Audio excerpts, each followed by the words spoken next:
క్రమం అనైతికం. ఈ అరెస్ట్ను తీవ్రంగా ఖండిస్తా ఉన్నాం. ఎందుకంటే ఒకవైపు సుప్రీంకోర్టులో కేసు పెండింగ్లో ఉండగా శుక్రవారం రోజు కావాలనే శని ఆదివారాల్లో కోర్టుకు సెలవు ఉంటుంది కనుక రాజకీయ దురుద్దేశంతో మా మీద బురద జల్లాలని, రాజకీయంగా మమ్మల్ని దెబ్బతీయాలని ఒక పథకం ప్రకారంగా కుట్రతో ఈరోజు బీజేపీ మా శాసన మండలి సభ్యురాల్ని అరెస్ట్ చేయడం జరిగింది. ఈ అరెస్టును తీవ్రంగా ఖండిస్తా ఉన్నాం. ఎందుకంటే ఈ అరెస్టు మీద ఇప్పటికే బీజేపీ నాయకులు చాలాసార్లు ప్రకటన చేసినారు, ఇంక్లూడింగ్ కేంద్ర మంత్రి గారు, ఈ రాష్ట్రం నుంచి ఉన్న బీజేపీ పార్లమెంట్ సభ్యులు, ఈ రాష్ట్ర బీజేపీ అధ్యక్షుడు అనేక సార్లు ఈడీ అధికారుల్లాగా కవిత గారిని అరెస్టు చేస్తాము అని గత సంవత్సరన్నర కాలంగా బీజేపీ నాయకులు, బీజేపీ కేంద్ర మంత్రులు, బీజేపీ ఎంపీలు పలుమార్లు ప్రకటనలు చేసిన విషయం కూడా మనందరికీ కూడా తెలుసు. ఎందుకంటే రేపు పార్లమెంట్ ఎన్నికలకు నోటిఫికేషన్ వస్తుంది. ఇప్పటికే ఈసీ ప్రకటన కూడా ఇచ్చింది, రేపు మధ్యాహ్నం 3 గంటలకు ఎన్నికల నోటిఫికేషన్ ఇవ్వబోతున్నామని ఈడీ ప్రకటన ఇచ్చిన నేపథ్యంలో ఈరోజు కవిత గారిని అరెస్ట్ చేయడం అంటే ఇది మా బీఆర్ఎస్ పార్టీని, కేసీఆర్ గారిని డిమోరలైజ్ చేసేటువంటి ఒక ప్రయత్నం. అంటే మమ్మల్ని ఏ రకంగానైనా డిమోరలైజ్ చేసి ఈ ఎన్నికల్లో రాజకీయంగా లబ్ధి పొందాలని బీజేపీ, కాంగ్రెస్లు ఈ రాష్ట్రంలో కలిసి ఇలా కుట్ర బంతా ఉన్నాయి.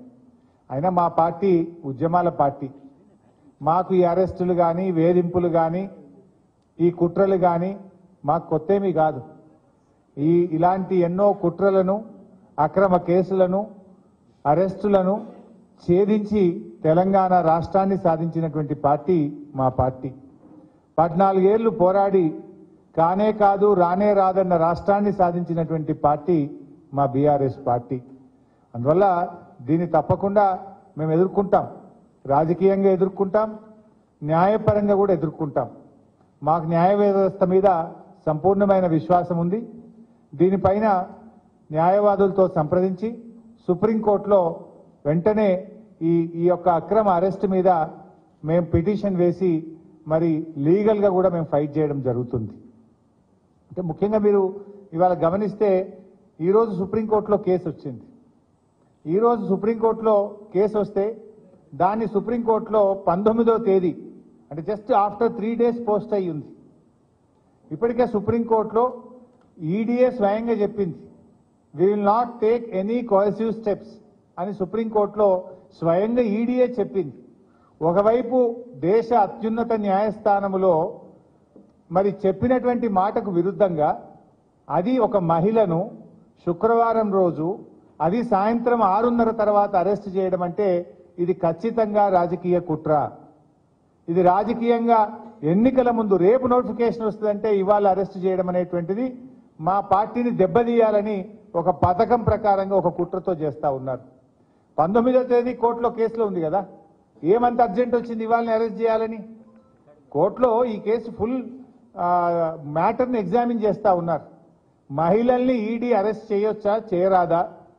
ఇది మమతా బెనర్జీ వెస్ట్ బెంగాల్ ముఖ్యమంత్రి గారి కుటుంబ సభ్యురాలిపైన, నళిని చిదంబరం గారిపైన, కవిత గారిపైన ఈ అన్ని కేసులు కలిపి సుప్రీంకోర్టు ఒకవైపు వింటా ఉంది. సుప్రీంకోర్టులో దీని మీద ఒకవైపు విచారణ జరుగుతూ ఉంటే, సుప్రీంకోర్టు దేశ అత్యున్నత న్యాయస్థానం దీన్ని విచారిస్తూ ఉంటే 3 రోజుల తర్వాతనే 19వ తేదీ సుప్రీంకోర్టులో మ్యాటర్ పెండింగ్లో ఉంటే ఇవాళ ఈ రోజు ఇంత అర్జెంటుగా అరెస్ట్ చేయడం అనేటువంటిది రేపు ఎలక్షన్ నోటిఫికేషన్ వస్తుంది కనుక పార్లమెంట్ ఎన్నికల్లో మమ్మల్ని దెబ్బతీయాలని ఇలా ఒక కుట్రతో చేసినటువంటిది అనేది ఇలా స్పష్టంగా రాష్ట్ర ప్రజలందరికీ కూడా అర్థమవుతా ఉంది. అంటే ఇలా ఒక ఎమర్జెన్సీని మించిన పరిస్థితి, ఒక దౌర్జన్యపూర్వకంగా ఇవాళ కవిత గారి అరెస్ట్ జరిగింది. ఇది గతంలో కూడా జరిగింది, మీరు అందరు చూస్తున్నారు. మా మంత్రులు గంగుల కమలాకర్ కానీ, ఇతర మంత్రులు, మా పార్లమెంట్ సభ్యులు, మా శాసనసభ్యుల మీద కూడా ఇలాంటి ప్రయత్నాలు జరిగినాయి. అటు ఈడీ కేసులు, ఇటు రాష్ట్ర ప్రభుత్వ అక్రమ కేసులు, ఇలా అనేక రకాల మా పార్టీ నాయకుల మీద కూడా కుట్ర జరిగింది. ఒకవైపు మా ఎమ్మెల్యేలను కొనుగోలు చేసే ప్రయత్నం కూడా ఇదే బీజేపీ నాయకులు చేసిన విషయం కూడా మనందరికీ తెలుసు. అంటే ఇది ఒక రకంగా రాజకీయంగా మా మీద కక్ష సాధింపు చర్యలకు పాల్పడతా ఉన్నారు. ఎందుకంటే ఇదంతా కూడా ఒక కక్షతో చేస్తున్నటువంటిదే తప్ప ఇంకోటేం కాదు. ఈ అప్రజాస్వామిక చర్యలకు నిరసనగా ఈరోజు కవిత గారి అరెస్టుకు నిరసనగా రాష్ట్ర వ్యాప్తంగా కూడా రేపు అన్ని నియోజకవర్గ కేంద్రాల్లో పెద్ద ఎత్తున నిరసన కార్యక్రమాలు చేయాలని చెప్పి పార్టీ పిలుపునిస్తా ఉంది. ఎందుకంటే ఈరోజు ఈ అరెస్ట్ అనేది కేవలం రాజకీయంగా ప్రేరేపితమైంది. ఒక సంవత్సరన్నర కింద కవిత గారిని విట్నెస్ కింద నోటీస్ ఇచ్చారు. ఏడాదిని అర్థం తర్వాత ఇవాళ అక్యూజ్డ్ కింద మేము అరెస్ట్ చేస్తున్నామంటారు. అంటే ఏడాదిని అర్థం ఏం చేసిండ్రు మరి మీరు? ఈ 1.5 year నుంచి ఏం చేసిండ్రు? రేపు పార్లమెంట్ ఎన్నికల నోటిఫికేషన్ వస్తే ఇవాళ అరెస్ట్ చేయడం అనేటువంటిది ఇది పూర్తిగా రాజకీయ దురుద్దేశంతో ఒక కుట్రతో చేసినటువంటిదే తప్ప ఇంకోటేమీ కాదు. ఇవాళ కాంగ్రెస్ బీజేపీల కుమ్మక్కు ఒక దుర్మార్గపు అయినటువంటి చర్య. దీన్ని తప్పకుండా బీఆర్ఎస్ పార్టీ ప్రజాక్షేత్రంలో ఎదుర్కొంటుంది. ఇవాళ రాష్ట్ర ప్రజలందరూ కూడా గమనిస్తా ఉన్నారు. ఈ కుట్రలకు రేపు ప్రజాక్షేత్రంలో బీజేపీ కాంగ్రెస్లకు శిక్ష తప్పదని కూడా నేను ఈ సందర్భంగా హెచ్చరిస్తా ఉన్నాం. ఎందుకంటే ఇవాళ ఇంత అత్యున్నత న్యాయస్థానం ముందు కేసు పెండింగ్ లో ఉండగా ఉదయమేమో సెర్చ్ అన్నారు, సాయంత్రం ఏమో అరెస్ట్ అంటారు. అంటే ఇవన్నీ కూడా ఏంటంటే ముందే ప్లాన్ చేసుకొని వచ్చింది. వాళ్ళు ఫ్లైట్ టికెట్లు కూడా బుక్ చేసినారు. ముందేమో సెర్చ్ అంటారు, తర్వాత అరెస్ట్ అంటారు. అంటే ఇదంతా ఒక ప్లాన్డ్గా మధ్యాహ్నం తర్వాత వచ్చి కోర్టుకు కూడా పోకుండా, కోర్టుకు కూడా అవకాశం లేకుండా మధ్యాహ్నం 2 తర్వాత వచ్చి సాయంత్రం 6 తర్వాత కోర్టు టైం అయిపోయాక అరెస్ట్ అంటారు. అందులో రేపు శనివారం, ఎల్లుండి ఆదివారం. ఇదంతా ఒక రాజకీయ దురుద్దేశంతో రేపు ఎలక్షన్ నోటిఫికేషన్ వస్తే ఇవాళ మా పార్టీ క్యాడర్ను, మా నాయకుడిని డిమోరలైజ్ చేసే ఉద్దేశంతో ఒక పథకం ప్రకారంగా చేస్తా ఉన్నారు. బట్ ఎవరు ఎన్ని చేసినా పోరాటాలు మాకు కొత్త కాదు. ఈ అక్రమ కేసులు, నిర్బంధాలు మాకు కొత్త కాదు.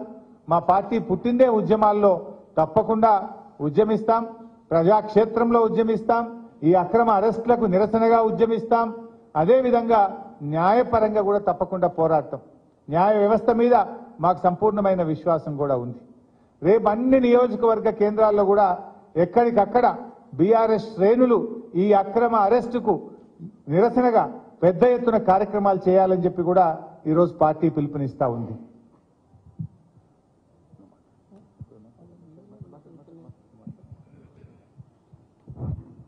మిత్రులకు నమస్కారం. కవిత గారి అరెస్ట్ను మేము తప్పకుండా రాజకీయ కుట్ర కోణంలోనే చూస్తూ ఉన్నాం. సంవత్సరంన్నర క్రితమే ఎన్నిసార్లు నోటీసులు ఇచ్చినా తను విధిగా హాజరైంది, విచారణ సంస్థలకి పూర్తిగా సహకరించింది, కావలసిన మెటీరియల్ అంతా కూడా ఇచ్చింది. సిమ్ కార్డులు ఇవని మనం మాట్లాడితే